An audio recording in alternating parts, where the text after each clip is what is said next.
apapun berapapun orangnya, kita tetap mulai setengah 8. Karena kita percaya dengan firman Tuhan, 2-3 orang berkumpul atas namaku, Tuhan Yesus hadir. Amin. Amin. Oh ya, saya di-able untuk share screen ya. Nah, Jeff, boleh dibantu, Jeff?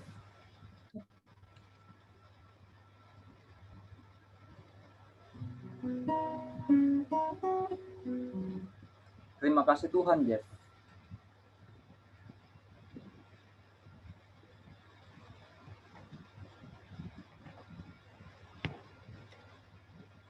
Terima kasih Tuhan.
Teman-teman boleh juga ngecek lagunya Kita Terima Kasih Tuhan.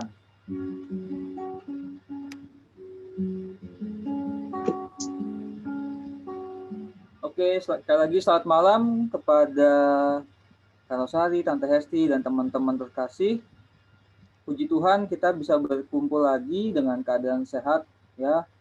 Dan saya harap semuanya apapun dalam kondisinya kita tetap percaya Tuhan Yesus selalu menyertai kita, kasih-Nya selalu menyertai kita, tidak pernah Ia sedikit pun meninggalkan kita. Oke, sebentar lagi kita akan segera memulai pertemuan kita Bible Study pada malam hari ini bersama Kak Rosari. Ya, oke. Baik, seperti biasa sebelum kita memulai, kita akan awali dengan menaikkan pujian kepada Tuhan. Saya mau mengajak semuanya untuk kita bersyukur ya sama Tuhan Yesus, karena kita boleh ada sampai dengan hari ini, itu semua karena semuanya karena rahmat, kebaikan, dan kasih sukacita dari Tuhan Yesus untuk kita. Nah teman-teman, saya mengajak teman-teman nyanyikan dengan sepenuh hati, ya meskipun di rumah masing-masing, kita percaya bahwa Tuhan Yesus sudah hadir bersama-sama dengan kita.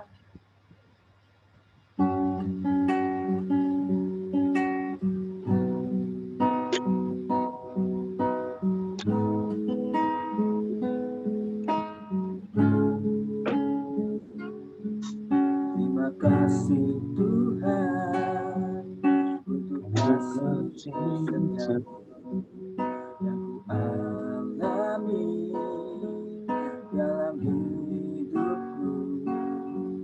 Terima kasih Yesus untuk kebaikanku sepanjang hidupku. Kita mau nyatakan sekali lagi, terima kasih Tuhan. Terima kasih Tuhan untuk kasih setiamu yang ku alami dalam hidupku. Terima kasih Yesus untuk kebaikanmu sepanjang hidupku.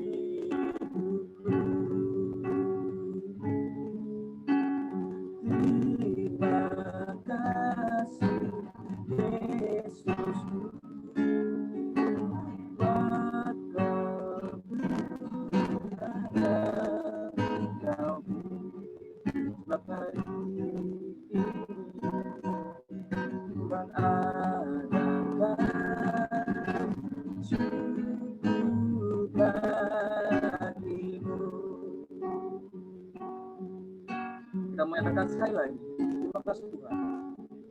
Terima kasih Tuhan. Kasih setiamu yang alami dalam hidupku. Terima kasih Yesus untuk kebaikanmu sepanjang hidupku semuanya. Terima kasih Yesus buat anugerahnya dalam setiap hari Tuhan adakan syukur bagimu.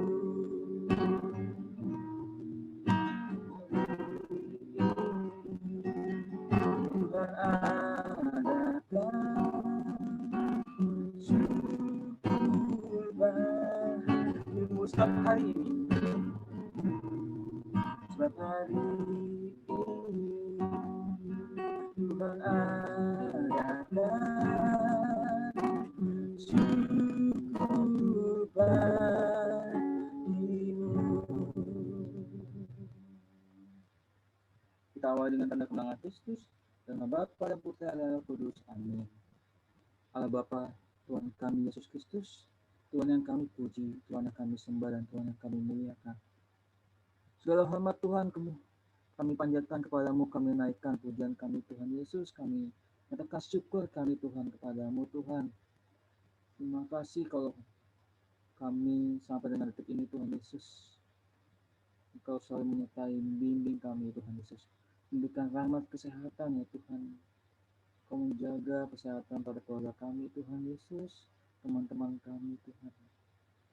Terima kasih Tuhan, sungguh sangat luar biasa Tuhan kasih-Mu Tuhan kepada kami Tuhan Yesus. Kami sungguh bersyukur Tuhan. Tuhan Yesus, terima kasih kalau pada saat ini kami juga boleh bertemukan kembali Tuhan Yesus untuk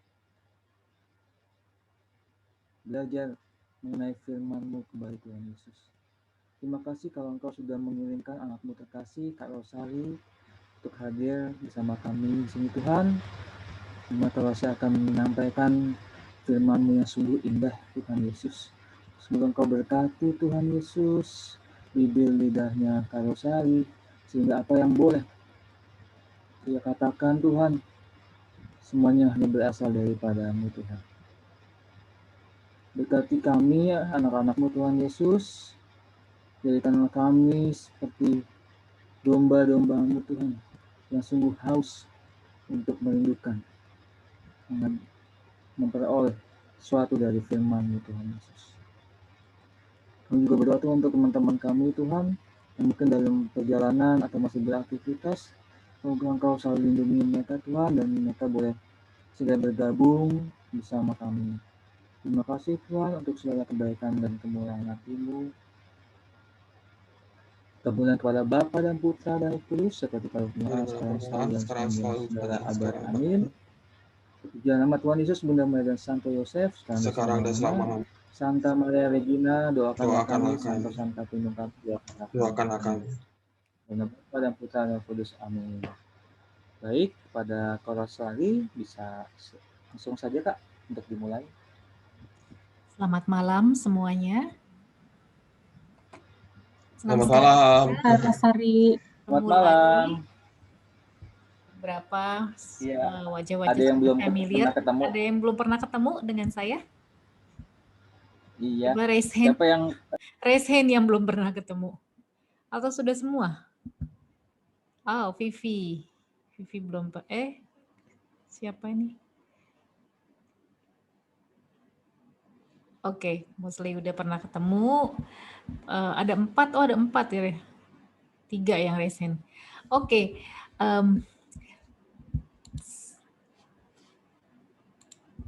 Saya akan langsung masuk ke materi kita hari ini. Temanya apa, Reni? Mengenai mengendalikan lidah. Ya, Mengendalikan lidah. Saya langsung auto taming your tongue. Saya langsung ke materi kita hari ini. Sudah kelihatan kah? Nah, udah kelihatan? Sudah kelihatan. Ya. Oke. Nah, di awal saya akan bertanya, what is the strongest muscle in human body? Ada yang mau coba jawab? Apa sih, tangan, kaki, atau di tengkorak kita, atau apa? Nah, ini adalah teaser, pertanyaan di depan untuk kita membawa kita nanti masuk ke materi kita. Ya. Jadi ternyata nih kan ada ya, ini otot-otot gitu ya. Kita pikir yang mana yang paling kuat ya? The strongest muscle in human body itu apa gitu ya? Dan ada yang mengatakan bahwa sebenarnya yang terkuat adalah lidah. Apakah benar atau tidak? Ya, ini sekarang kita tidak bicara saintifik, tetapi kita akan lihat firman Tuhan, apa yang dikatakan firman Tuhan mengenai lidah. Tuh lihat ya, lidahnya udah workout ya, udah angkat barbel, dia bisa angkat, dia juga bisa menjatuhkan ya, makanya dibilang kuat. Tuh udah bukan six pack lagi tuh, udah kotak-kotak ya ininya. Lidahnya udah kuat banget tuh, ya. Jadi kenapa dibilang kuat? Tadi seperti bilang bisa mengangkat, ya, bisa angkat barbel malah ya. Bisa juga menghancurkan, bisa menjatuhkan. Kita akan lihat dari Yakobus 3. Yakobus 3 membahas mengenai dosa karena lidah. Dibilang di sini, sebab kita semua bersalah dalam banyak hal. Barang siapa tidak bersalah dalam perkataannya, ia adalah orang sempurna yang dapat juga mengendalikan seluruh tubuh. Jadi dikatakan bahwa kita semua ini bersalah, ya kan? Siapa juga yang nggak pernah bersalah? Siapa yang tidak berdosa? Nggak ada di antara kita siapa yang tidak pernah bersalah. Tetapi katanya barang siapa tidak bersalah dalam perkataannya, ya, ia adalah orang yang sempurna. Ternyata ya, kalau dia nggak pernah salah ngomong, berarti dia orang yang sempurna. Karena dia dapat juga mengendalikan seluruh tubuhnya. Kalau dia bisa mengendalikan perkataannya, atau dia bisa mengendalikan lidahnya, itu dia sebenarnya bisa mengendalikan seluruh tubuhnya. Jadi ternyata yang paling susah dikendalikan itu adalah lidahnya. Ya.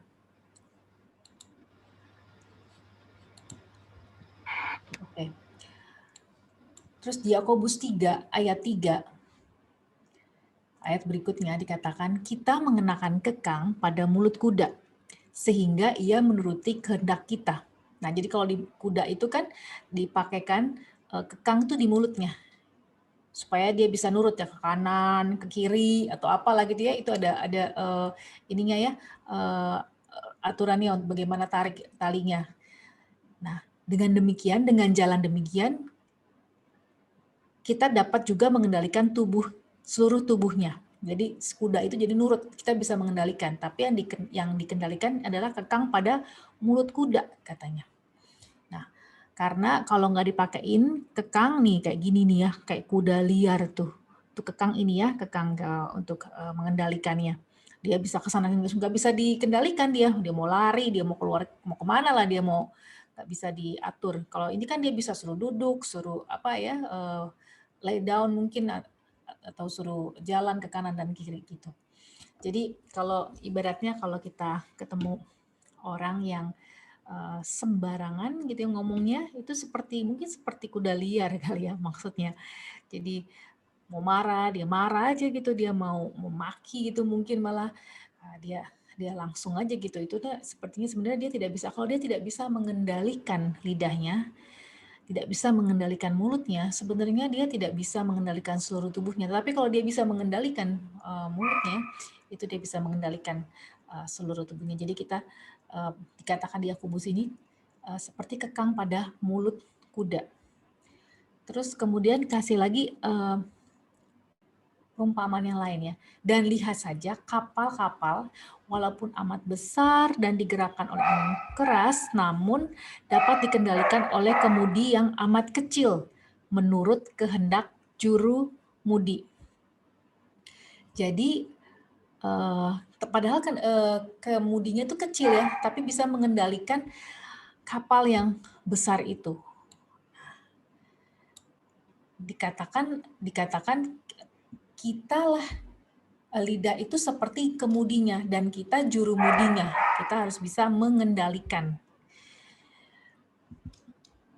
lidah kita.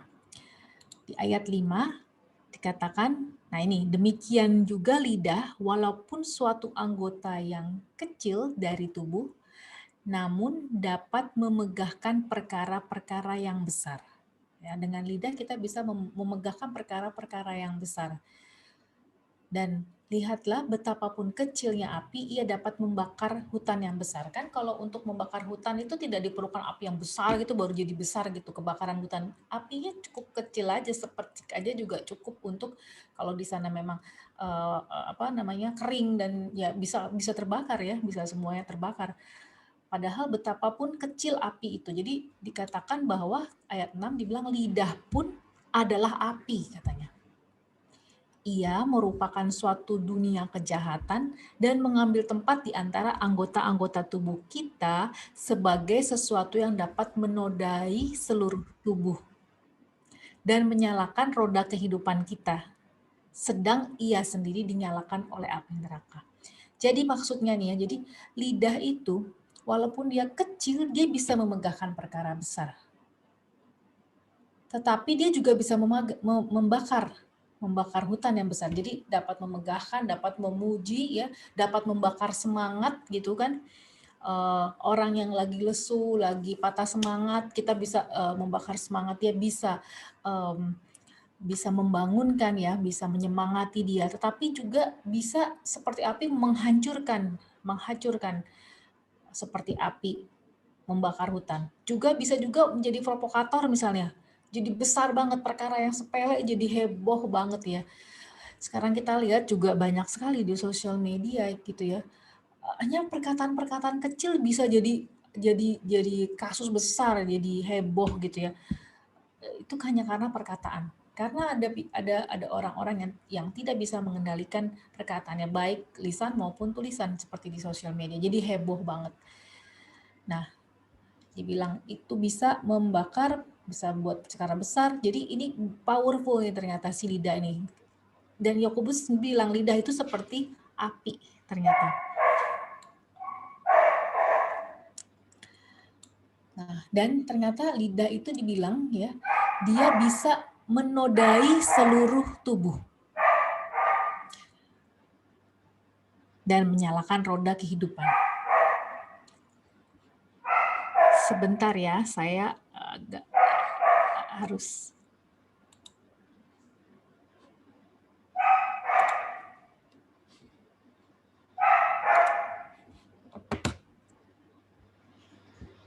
Sebentar, saya harus info dulu ini anjing di rumah. Harus sebentar ya.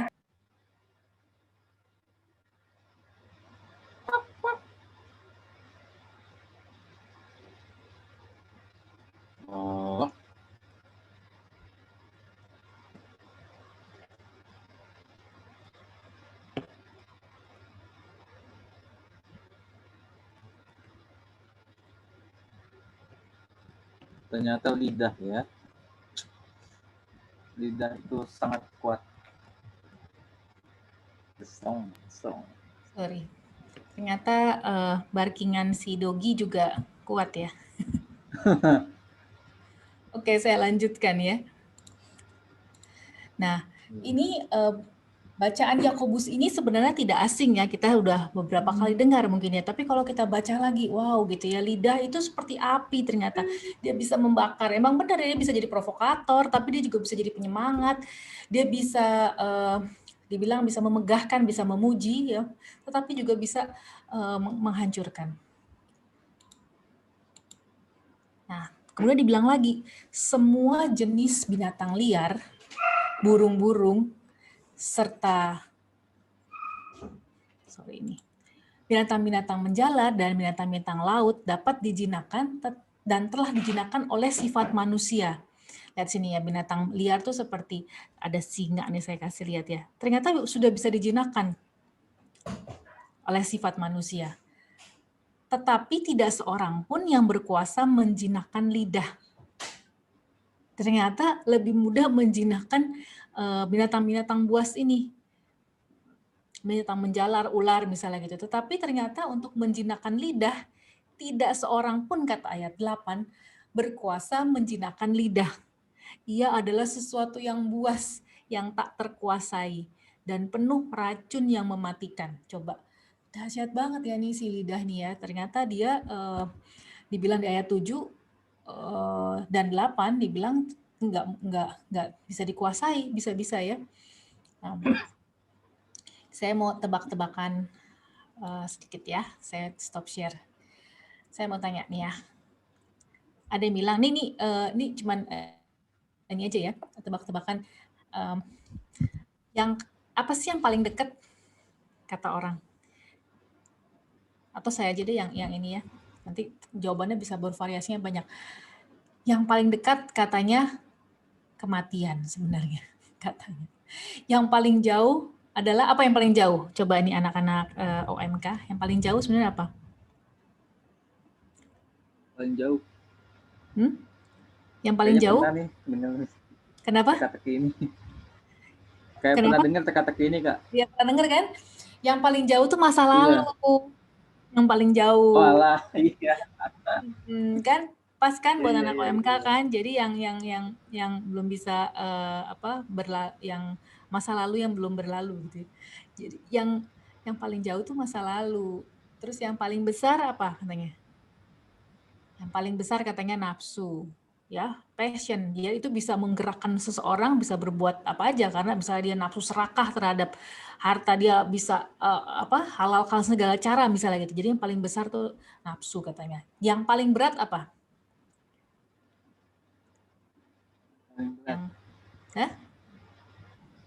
Yang paling berat katanya janji. Bukan. Oh, janji. Bukannya beton. Janji palsu. Bukannya beton ternyata. Yang paling berat janji. Terus yang paling ringan tuh apa? Yang paling ringan itu meninggalkan ibadah. Jatuh dalam dosa tuh sebenarnya paling gampang. Meninggalkan ibadah, terus ya itu paling gampang sebenarnya. Gampang nggak susah? Kena. Gampang nggak? Yang paling mudah adalah gampang itu, gampang banget. Gampang, dosa. Yang paling tajam apa? Pisau. Yang paling Perkataan. tajam? Hah? Perkataan. Yang paling tajam lidah. Ya, perkataan. Ya, kan sesuai dengan tema kita ya. Ini tebak-tebakan. Oke, saya kembali ke share screen ya.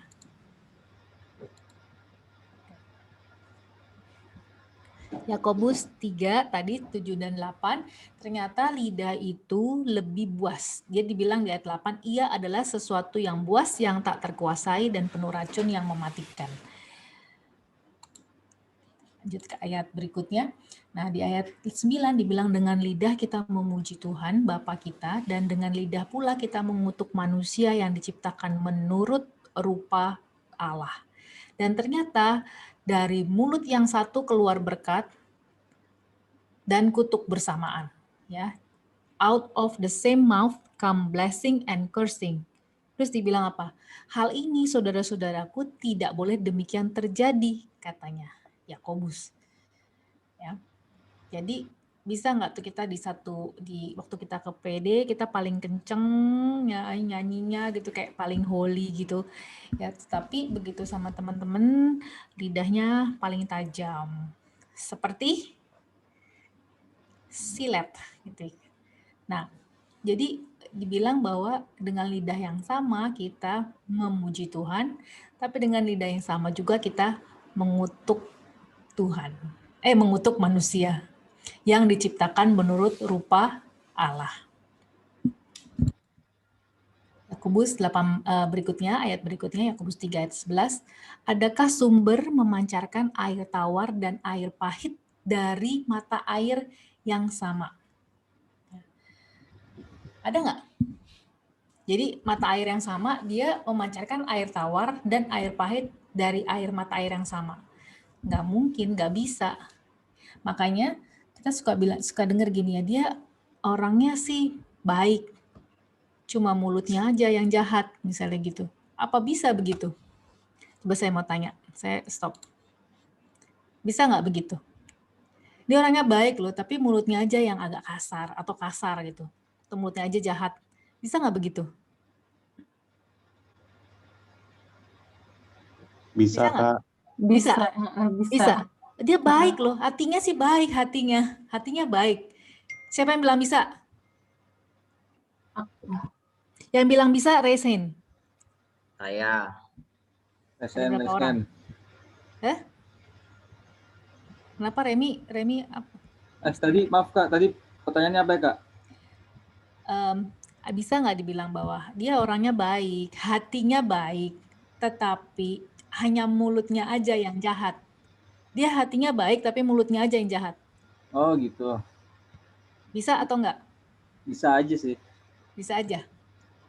Oh, banyak kan bilang bisa berarti ya. Oke, kita lihat ya di Firman bilang apa. Oh, Jadi hatinya bilang, baik, mulutnya jahat. ya, hatinya baik. Kebanyakan kebalik kalau aku. Gimana? Mulutnya yang jahat, mulutnya bisa baik, ternyata hatinya tuh sebenarnya enggak. Mulutnya manis tapi hatinya jahat gitu. Iya. Tapi kalau mulutnya hatinya baik, mulutnya jahat, bisa nggak? Ada nggak orang baik hatinya baik tapi mulutnya jahat? Kalau aku jarang sih. Jarang. Mungkin maksudnya baik, cuman dengan perkataannya atau dengan apa namanya, dengan ya mungkin nadanya, jadi orang nangkapnya salah. Jadi mungkin dibilangnya orangnya baik, perkataannya tidak baik. Ada banyak di chat nih ya, bisa. Maksudnya baik, gimana tadi? Kalau dari aku, mungkin maksudnya baik, artinya baik, tapi perkataannya yang buruk mungkin bisa juga karena intonasinya, nadanya, atau dengan kalimatnya, perkataannya yang tidak tepat. Jadi orang nangkepnya juga nggak tepat. Ya, itu namanya apa namanya? Intonasinya ya. Tapi ini bukan intonasi. Misalnya dia emang suaranya keras atau apa. Bukan, tetapi jahat mulutnya tuh jahat gitu. Bukan sekedar keras. Bukan sekedar, ada kan orang yang lembut tapi jahat juga gitu mulutnya ya. Ngomongnya sih pelan tapi jahat gitu kan. Nah, ini jadi kita lihat nanti ya. Ini juga bilang bisa jadi dia bisa Kak. Jadi dia tajam perkataannya tapi suka menolong orang. Ibaratnya orangnya belak-belakan. Beda ya, belak-belakan dengan jahat beda ya. Ya, belak-belak. Jadi ada perbedaan sedikit ya. Kita lihat ya. Aku tahu maksudnya nih. Tahu maksudnya. Jadi kalau ngomongnya tegas, belak-belakan, menurut aku nggak jahat. Ya, kalau tegas lain ya. Maksudnya Yesus juga bisa tegas, tapi dia tidak karena jahat.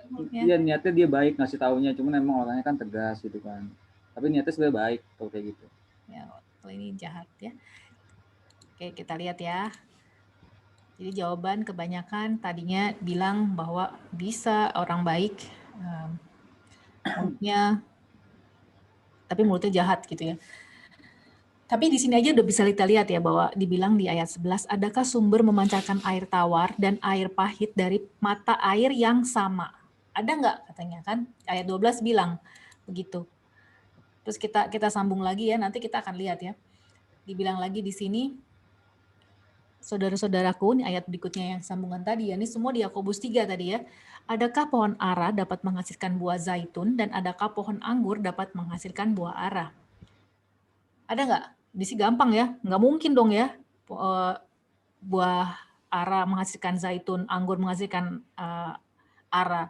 Sama juga kayak buah durian menghasilkan apel kan nggak bisa gitu kan, nangka menghasilkan jeruk ya kan nggak bisa ya. Demikian juga mata air asin tidak dapat mengeluarkan air tawar. Ini ayat 12. Nah, sampai di sini Yakobus 3-nya. Dari tadi awal ayat 1, 2 sampai dengan ayat 12. Terus sekarang kita akan lihat tadi kan mengenai buah, tadi dibilangnya buah ara dapatkah menghasilkan buah zaitun katanya, dan pohon ara bisa menghasilkan buah zaitun enggak, atau pohon anggur menghasilkan buah ara. Terus dibilang di Matius, kita sambung di Matius, dibilang bahwa sebenarnya dari buahnya pohon itu dikenal. Jika suatu pohon kamu katakan baik, maka baik pula buahnya. Jikalau suatu pohon kamu katakan tidak baik, maka tidak baik pula buahnya. Sebab dari buahnya pohon itu dikenal. Jadi kita tahu, oh ini pohon duren gitu kan, karena dari buahnya. Ini pohon apel gitu, manis atau asam juga kita lihat dari buahnya, kita tahu nih bagus nih, atau ini berbuah sih cuman asam dulu buahnya misalnya gitu, atau sepet atau nggak bisa dimakan nih buahnya. Itu kita lihat pohon itu baik atau tidak itu dari buahnya. Nah, makanya dibilang di sini ayat 34 ya. Bagaimanakah kamu, ini malah keras banget nih, hai kamu keturunan ular berludak, ini keras ya. Bagaimanakah kamu dapat mengucapkan hal-hal yang baik sedangkan kamu sendiri jahat? Karena yang diucapkan mulut meluap dari hati. Orang yang baik mengeluarkan hal-hal yang baik dari perbendaharaannya yang baik. Dan orang yang jahat mengeluarkan hal-hal yang jahat dari perbendaharaannya yang jahat. Nah, ini yang bilang Yesus sendiri, bukan orang lain. Jadi dibilang begitu. Jadi ya. pertanyaan kakak tadi apa? Kenapa? Pertanyaan yang kalau Sari tadi ajukan, jadi jawabannya apa? Jawabannya nggak bisa. Kalau orang baik nggak bisa mulutnya jahat. Jahat ya, bukan galak atau tegas. Jahat. Ya. Ini ditegaskan lagi di Lukas, dikatakan bahwa orang yang baik mengeluarkan harta yang baik dari hatinya. Dan orang yang jahat mengeluarkan harta yang jahat dari hatinya. Karena yang melimpah dari hatilah yang dikatakan mulut. Jadi nggak bisa tuh orang, oh dia baik tapi mulutnya aja jahat. Nggak bisa. Itu berarti memang dari hatinya, karena itu melimpah dari hatinya. Kan tadi seperti mata air kan nggak bisa, mata airnya jernih loh, bersih. Cuman keluarnya kok air asin misalnya tawar, atau sebaliknya nggak bisa, air pahit misalnya keluarnya. Nggak bisa, kalau menurut ayat ini ya tidak bisa.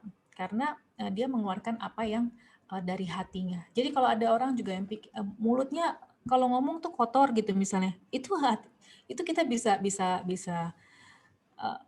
itu nggak, menurut saya sih nggak lucu ya. Nggak tahu kalau masih ada yang menganggap itu lucu ya. Itu berarti memang di dalamnya juga dia tidak murni.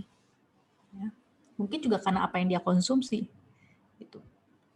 Konsumsi dalam arti ya apa yang dia konsumsi kan macam-macam dari semua panca indera. Gitu ya. Nah, di Matius 12 ayat 36 sampai 37 bilang bahwa aku berkata kepadamu, siapa nih aku? Yesus ya. Setiap kata sia-sia yang diucapkan orang itu harus dipertanggungjawabkannya pada hari penghakiman. Bayangkan, jadi ternyata kata-kata kita itu harus dipertanggungjawabkan pada hari penghakiman. Karena apa? Dibilang, karena menurut ucapanmu engkau akan dibenarkan dan menurut ucapanmu pula engkau akan dihukum. Jadi jangan main-main dengan apa yang kita katakan. Karena ternyata apa yang kita katakan itu harus dipertanggungjawabkan pada hari penghakiman. Yang bilang siapa? Bukan saya. Yang bilang di sini Yesus yang bilang. Ya. Nah, dalam Matius juga ketika Yesus bicara mengenai makanan itu yang masuk ya tidak bisa menajiskan. Makanya kita juga tidak ada makanan haram, halal tuh nggak ada gitu. Makanan sih kalau mau makan boleh-boleh aja, nggak ada yang menajiskan kita. Walaupun tidak semua makanan berguna, tidak semua makanan sehat dan tidak perlu semua makanan perlu kita makan kan. Tetapi Yesus sendiri bilang bahwa apa yang masuk itu tidak menajiskan. Jadi bukan soal makanan yang masuk ke dalam mulut yang menajiskan kita. Di sini dibilang di Matius 15 ya, bahwa karena segala sesuatu yang masuk ke dalam mulut turun ke dalam perut lalu dibuang ke jamban. Jadi itu sih nggak masalah gitu, walaupun belum tentu sehat ya. Kita ada juga hikmat bahwa nggak usah semua makanan dong kita makan ya kalau nggak sehat. Tetapi dibilang di sini ayat 18, tetapi apa yang keluar itulah yang bisa menajiskan. Apa yang keluar dari mulut itu berasal dari hati dan itulah yang menajiskan orang. udah ulang-ulang berapa banyak tadi ayat ya, di berbagai kesempatan dikatakan bahwa apa yang keluar dari mulut kita itu berasal dari hati. Jadi kalau hatinya murni, hatinya baik, itu berarti keluarnya akan baik. Ya sama seperti saya bilang, kalau orang makannya pete, keluarnya bau pete. Makan duren, bau duren. Makannya firman, keluarnya pasti firman. Coba tiap hari makannya firman, pasti ujung-ujungnya pasti ke situ juga. Pasti bawaannya kita pasti akan mengucapkan firman yang sudah menjadi rema buat kita. Karena makanannya firman. Kalau dia makanannya, ini anak muda semua ya, apa? Makanan yang apa ya? Sampai nggak tahu istilahnya apa. Ya Netizen. apalah di internet apa? Netizen apa sih? Dia di sosmed atau bukan sosmed apa? Ini porn misalnya. Nah itu makanannya itu ya keluarnya pikirannya segala macam ya karena makanan konsumsinya itu yang dikonsumsi itu. Dan itu yang membuat tidak murni. Ya. Nah jadi dibilangnya di sini Yesus sendiri yang bilang jadi karena yang timbul dari dalam hati itulah yang bisa menajiskan orang yang keluar dari mulut. Ya. Oke kita lanjut. Ini ada bahasa Inggrisnya. What goes into a man's mouth does not make him unclean, but what comes out of his mouth, that is what makes him unclean. Apa yang masuk tuh nggak menajiskan, tapi apa yang keluar dari mulutnya, perkataannya itu bisa menajiskan dia.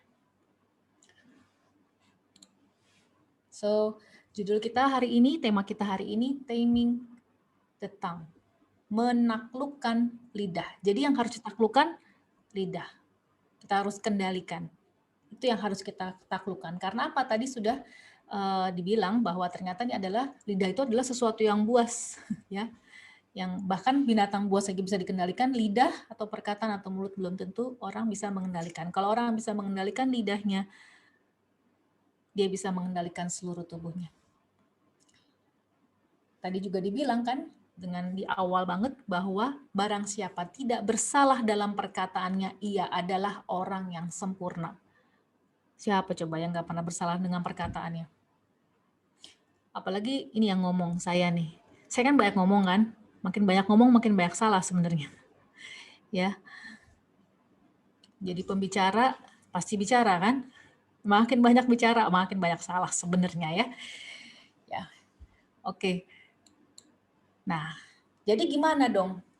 Ya kita harus taming the tongue. Jadi kita harus menjinakkan, menaklukkan lidah.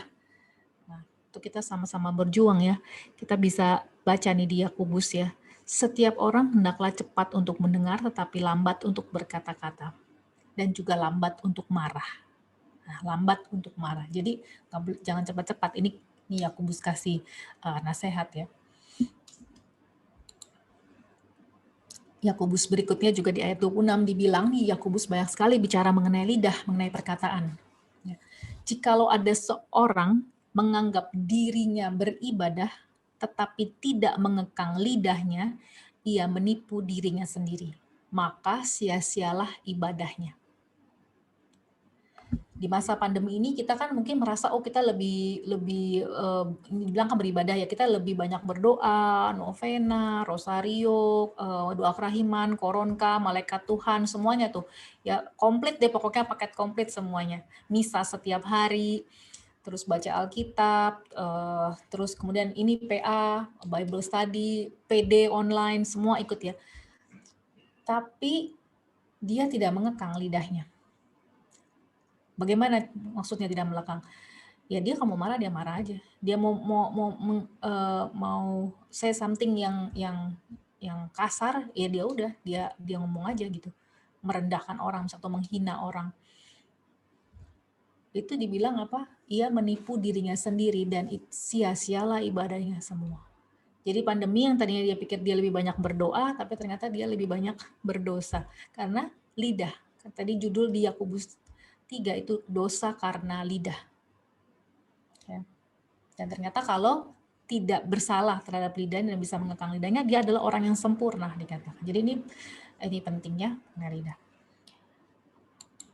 Nah, sirah di kitab sirah dari Deuterokanика 27 dibilang, kalau ayakan digoyang-goyangkan, maka sampahlah yang tinggal. Demikian pun keburukan manusia tinggal dalam bicaranya. Jadi itu kalau kita misalnya ya udah lebih lama makin dekat dengan seseorang, terus makin lama makin ngomong terus, banyak ngomong gitu ya, bertahun-tahun ngomong, akhirnya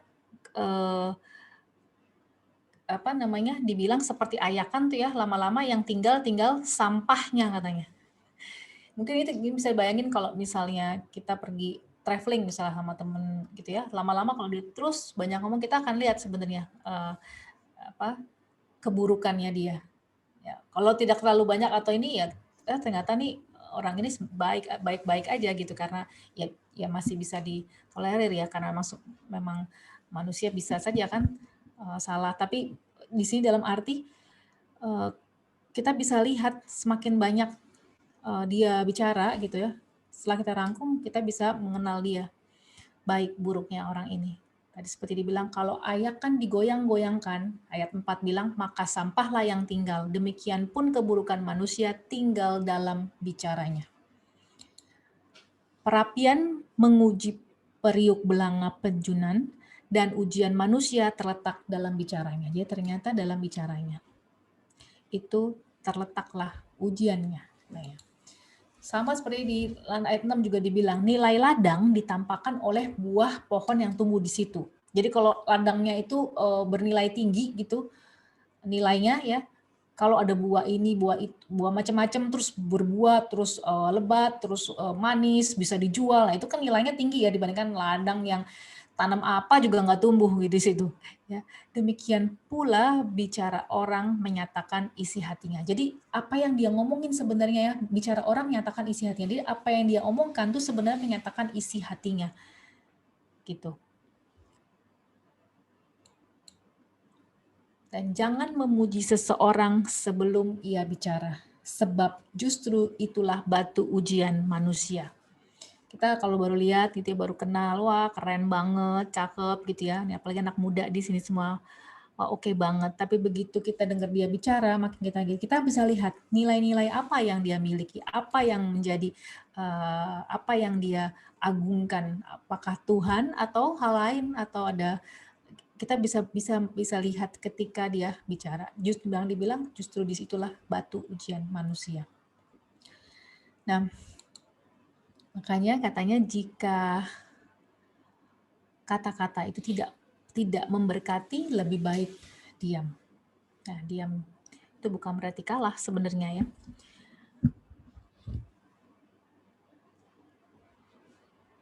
Firman juga bilang, hendaklah perkataanmu itu sedikit, katanya. Nah, makanya di Mazmur dikatakan, Mazmur ada yang bagus sekali ini ya, awasilah mulutku ya Tuhan, berjagalah pada pintu bibirku. Jadi kita juga bisa berdoa kepada Tuhan untuk mengawasi mulut kita dan berjaga pada pintu bibir supaya kita tidak mengeluarkan kata-kata yang jahat. Ya. Sama ya kalau kita ke dokter, kalau disuruh buka mulut ya, orang kalau ke dokter pertama sering kan suruh buka mulut. Karena bisa kelihatan sehat sakitnya gitu. Itu kayak indikatornya gitu ya. Sakit atau sehatnya dari buka mulut gitu. Sama gitu. Demikian juga orang kalau kita mau tahu orang ini sehat jiwanya atau sakit jiwanya itu begitu dia buka mulut. Begitu dia buka mulut, kalau kata-katanya dia menyakitkan, pahit, negatif gitu ya, terus sakit dia tuh. Ya, jiwanya. Dia. Nah, kalau kata-katanya dia positif gitu, terus menyegarkan, mencerahkan, membangun, ya kita bisa tahu bahwa jiwanya juga sehat. Ya. Nah, tadi kita buka dengan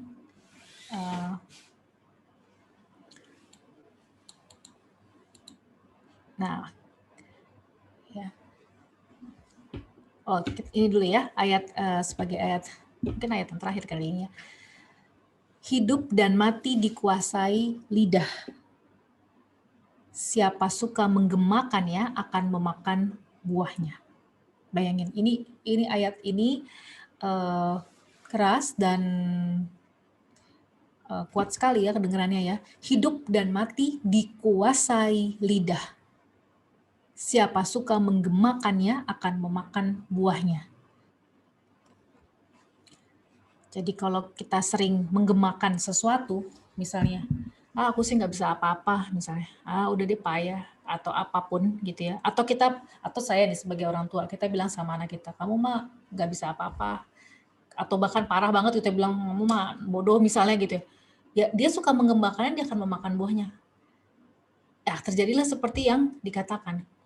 Memang di kitab Kejadian sendiri berkata ya, pada awalnya kan roh Allah melayang-layang. Pada waktu kisah penciptaan ya, roh Allah melayang-layang. Belum ada apa-apa. Allah bersabda, jadilah terang. Maka jadi terang. Jadilah daratan, lautan, dan jadi. Cuman berkata aja seperti sabda. Itu Allah memang. Tetapi kita anak-anak Allah yang juga kita memiliki kuasa dalam perkataan kita. Kalau Allah memang sabda. Kalau kita mungkin bukan dikatakan sabda, tetapi kita punya kuasa dalam perkataan kita. Jadi jangan sekali-sekali kita bilang sesuatu yang akhirnya mengutuki kehidupan kita sendiri ataupun orang-orang yang kita kasihi. Jadi kita harus, kata-kata kita juga harus yang positif, yang emang kita mau itu terjadi dalam kehidupan kita atau kehidupan orang-orang yang kita kasihi atau siapapun. Ya. Karena sebagai anak Allah kita punya kuasa dalam perkataan kita. Hidup dan mati dikuasai oleh lidah. Siapa suka menggemakannya akan memakan buahnya. Oke. Nah, tadi kita buka dengan pertanyaan, apa sih yang paling kuat? The strongest muscle in the human body? Dan ternyata jawabannya adalah lidah, tentang. Nah, karena lidah adalah yang paling kuat, tadi juga di Yakobus bilang dia adalah buas, bahkan binatang buas juga bisa ditaklukkan, tapi ini enggak, ini lebih sulit gitu ya. Dia seperti kemudi, dia seperti kekang kuda. Maka kita gunakan use yours to lift someone up today. Jadi kalau itu memang paling kuat, gunakanlah lidah itu untuk mengangkat seseorang hari ini dan seterusnya. Oke, saya stop share. Ada pertanyaankah? Oke, baik.